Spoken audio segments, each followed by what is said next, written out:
Bonjour à toutes et bonjour à tous. Je suis ravie de vous retrouver encore ce jeudi pour aborder des sujets de l'entrepreneuriat durant le confinement. Alors, on vient d'utiliser le terme confinement. On va redire les gestes et les attitudes qu'il faut avoir durant ce confinement-là pour nous permettre en fait de pouvoir nous protéger nous-mêmes et protéger nos proches et les personnes que l'on fréquente. Alors, on garde bien à l'esprit de bien faire les gestes barrières, à savoir, je tousse dans mon coude, je mets ma bavette quand je sors, là je l'ai pas parce que je suis à l'intérieur, mais dès que je sors, c'est une bavette. Je reste chez moi, j'évite d'aller rendre visite à gauche et à droite, je limite au minimum mes sorties, et puis surtout, j'évite de toucher, d'embrasser, de faire des câlins à l'extérieur. Donc, on garde bien ça en tête. C'est pas une contrainte, c'est le moyen qu'on a trouvé à date pour pouvoir nous protéger et faire barrière à ce Covid-19. Voilà, donc on garde ça en tête. On n'oublie jamais de faire ces gestes barrières-là pour nous préserver.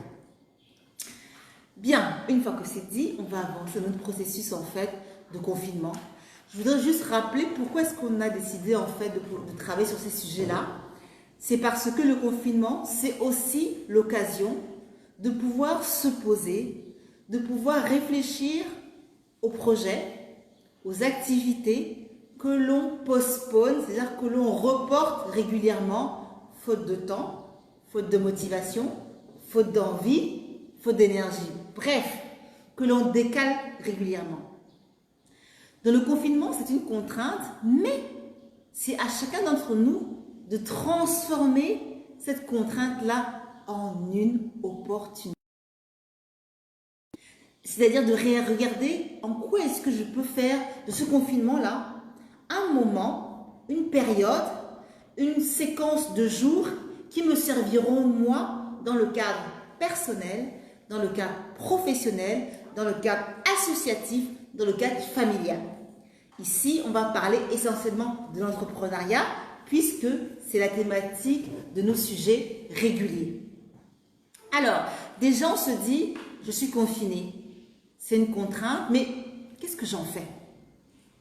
Si je suis confiné, je passe mon temps à téléphoner, à raconter au téléphone des histoires, des massolos, à me divertir, à passer du temps, effectivement, c'est pas efficace.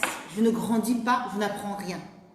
Mais si je me dis je suis confinée, j'ai un peu de temps et que je mets ce temps-là pour pouvoir en fait travailler sur moi, m'améliorer, améliorer les défauts que j'ai, mieux me connaître mon environnement proche, mieux rentrer en relation avec mes enfants, ma famille, ça ou mes projets, ça c'est une utilisation intelligente du confinement. Donc ce qu'on veut faire, c'est faire en sorte que ce confinement qui nous est imposé là, eh bien on s'en serve pour pouvoir en fait travailler, pratiquer, œuvrer sur des domaines vers lesquels on n'irait pas si on n'était pas confiné. Donc en gros, en faire une opportunité. Donc la dernière fois, j'ai eu le bonheur de partager avec vous la première étape qui consistait en fait à se demander est-ce que je suis faite ou est-ce que je suis fait pour travailler sur les projets entrepreneuriaux, pour faire de l'entrepreneuriat. Donc on a vu ça la dernière fois, on considère qu'aujourd'hui on est passé à l'étape supérieure, ça veut dire qu'on a validé le fait que oui, j'ai des dispositions entrepreneuriales fortes et maintenant je vais m'attaquer à la deuxième étape qui est comment est-ce que le confinement peut me permettre de passer de la période ah oui, je suis la femme de la situation, je suis capable d'entreprendre, j'ai les attitudes pour, j'ai les prédispositions pour, j'ai le tempérament pour, parce que je suis dynamique, je sais gérer mon budget, j'avance, j'ai la niaque, je fonce, je me donne le cap, je travaille, je fais des sacrifices, je fais des efforts, je sors de ma zone de confort. Une fois que j'ai validé ça, je peux me poser la question à savoir comment est-ce que je peux commencer à un peu articuler mon idée. Et on va commencer par simplement collecter des données à distance. Même si on est confiné, on a encore Internet, qui nous donne un accès incommensurable à des études, à des données, à des informations qu'on va donc utiliser pour pouvoir en fait collecter un maximum d'informations. Pourquoi? Quand on veut entreprendre, on entreprend dans un environnement donné, avec son contexte, sa réglementation, son marché, ses typologies, ses contraintes, ses infrastructures, etc., etc. Et donc, mieux je maîtrise mon environnement avec toute sa diversité, plus je suis capable de structurer, d'implémenter une activité qui est en phase, qui est réaliste, qui est cohérente, qui est adaptée avec mon environnement. Et donc, pour pouvoir en fait connaître mon environnement, je dois donc collecter des informations qui me permettront de comprendre mon environnement, de voir quelles sont mes différentes opportunités, quels sont les différents acteurs, comment ça fonctionne pour adapter au mieux mon activité de manière à la rendre la plus pertinente possible au regard des caractéristiques de mon environnement. Si je suis dans un environnement où, par exemple, j'ai des clients qui ont l'habitude d'avoir Internet ou un environnement où j'ai une infrastructure technologique numérique très forte, c'est pas la même chose que si je suis dans un pays où j'ai du mal à être connecté, ça rame, c'est lourd.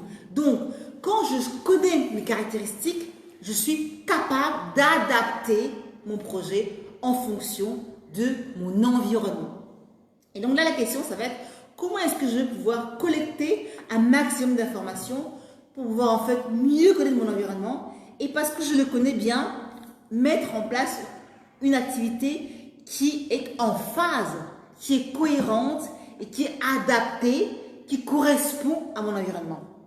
Donc on garde bien à l'esprit que une entreprise, c'est une activité qui répond à un environnement. On ne peut pas créer une activité sans tenir compte des caractéristiques parce que la clientèle a ses caractéristiques. Elle a ses habitudes de consommation, elle a son pouvoir d'achat, elle a son contexte, crise, pas crise, habitude, etc. Et donc, je dois structurer mon activité en fonction des différentes caractéristiques. D'où l'importance de pouvoir connaître mon environnement. Donc, aujourd'hui, on va zoomer sur collecter un maximum d'informations pour appréhender, comprendre mon environnement. Alors, comment est-ce que je peux collecter ça en temps de confinement? Je peux faire une enquête de mes clients à distance. Je peux envoyer des mails, je peux téléphoner, je peux appeler pour collecter un maximum d'informations. On va reprendre notre exemple d'une entreprise où, par exemple, je vais fabriquer des chocolats. Parce que je sais que dans le nord du Congo, il y a beaucoup de plantations de chocolat qui est exporté, on va dire, à 80% vers d'autres pays. Et je me dis, tiens, j'ai une matière première disponible, j'ai un savoir-faire et je veux essayer de faire du chocolat. Bien. Je vais donc devoir regarder quelles sont les habitudes, toutes les informations qui concernent le chocolat sur le marché du Congo, si le Congo est mon premier marché. Et donc, je vais aller regarder ce qui concerne le chocolat. Les restaurateurs, les pâtisseries, les personnes privées, pour aller poser des questions sur comment est-ce qu'ils consomment le chocolat. Quelles sont leurs habitudes de consommation? Une fois par semaine, une fois par mois. Comment ils aiment le chocolat? Noir, au lait, etc. Je veux donc aller connaître quel est mon environnement pour pouvoir produire un chocolat qui va matcher, qui va correspondre avec les habitudes de mes clients. Et donc, je vais aller, pendant le période de confinement, poser des questions par Internet, par email, par tous les canaux que j'ai pour aller comprendre quelles sont les habitudes de consommation des clients que je veux atteindre. Et donc là, on peut aller chercher les informations. Information, c'est quoi? C'est habitudes de consommation, c'est budget, comment je dépense pour le chocolat. Ça peut être aussi les fréquences d'achat. Ça peut être toutes les informations qui me seront utiles pour construire mon activité et la modeler de la manière la plus pertinente qui soit pour correspondre à ma réalité du terrain. Si j'ai des gens qui ne sont pas habitués à manger du chocolat noir par exemple, et que je ne fais que du chocolat noir, je risque de ne pas répondre à un besoin du client. Donc, je dois aller comprendre quelles sont les besoins de mes clients, quel est mon marché, comment ça fonctionne pour adapter mon offre et être sûr de pouvoir vendre à ces clients-là. Deuxième levier pour collecter l'information, c'est que il y a de très nombreuses études qui sont déjà faites, qui sont disponibles chez différents opérateurs économiques par Internet. Il y a la Banque mondiale qui fait des études, il y a la BESC, il y a des études sectorielles, il y a les ministères qui font des études. Donc, vous tapez chocolat, Congo, etc. Vous pouvez avoir accès à des études qui sont faites sur le Congo pour comprendre le chocolat, la chaîne de valeur du chocolat, les difficultés du chocolat, les différentes caractéristiques du marché. Bref, des informations qui vous permettront en fait de construire votre projet. Parce que vous-même, qu'il faut. Et donc, il faut aller gratter, aller chercher des informations sur des études pour voir ce que d'autres ont déjà fait sur le chocolat, qu'est-ce qui est disponible. Deux critères majeurs quand on regarde les études. Premièrement, quand ça a été fait, il faut que les données soient fiables, donc qu'elles soient à jour. Si vous allez prendre une étude sur le chocolat qui date de 1920, à mon avis, entre-temps, l'eau a coulé sur les ponts. Il y a de fortes chances pour que les informations ne soient pas fiables, ne soient pas exploitables parce que datées et trop anciennes. Donc, deux éléments que vous devez prendre en compte quand vous regardez une étude, c'est un, la date à laquelle est-ce qu'elle a été réalisée, pour vous assurer que les données qui sont disponibles sont toujours d'actualité. Et deuxièmement, vous assurer que l'étude correspond à votre zone géographique.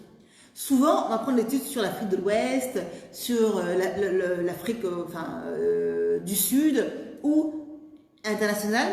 Il faut bien s'assurer que l'étude que vous consultez correspond. Si je cible le marché congolais, je ne vais pas aller prendre une étude sur le chocolat en Belgique ou alors à Montréal, qui est dans mon contexte géographique. Donc, deuxième l'étude que je vais aller regarder marché. Voilà.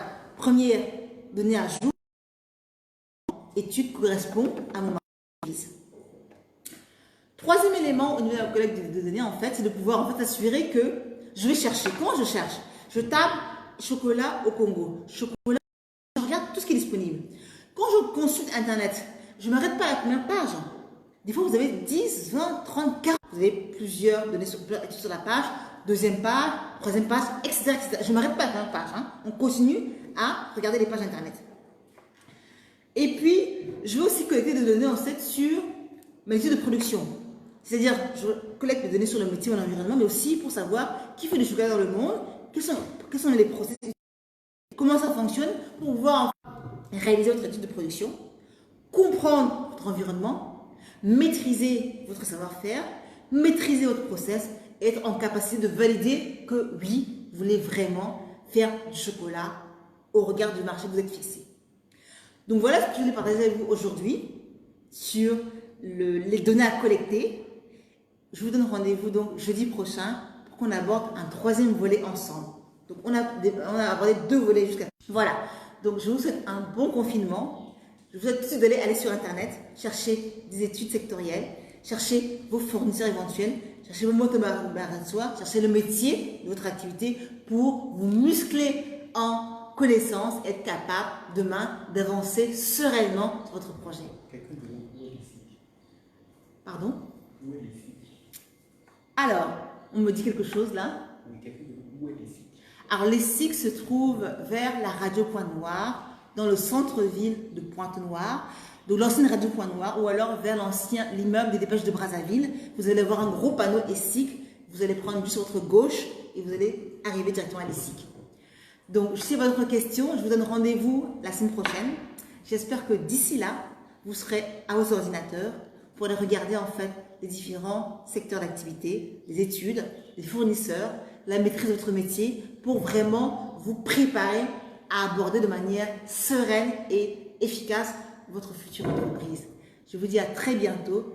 Restez chez vous, soyez confinés et soyez confinés intelligemment. À bientôt, à jeudi prochain.